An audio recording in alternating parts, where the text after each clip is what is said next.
Всем привет! Сейчас покажу, как стучит шрус, как правильно называют его шарнир равных угловых скоростей или граната. Многие люди не могут разобраться, боятся сразу, когда появляется такой стук в автомобиле. Ну, это стучит именно шрус. Слушайте.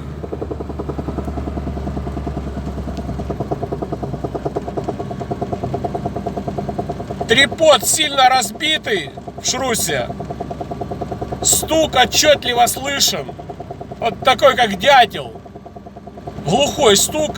Это именно стук шруса. Если вы услышали такой стук, разбирайте и меняйте шрус.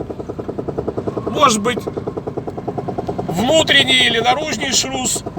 Там уже нужно смотреть. У меня оба шруса идут под замену. Всем удачи и до скорых видео.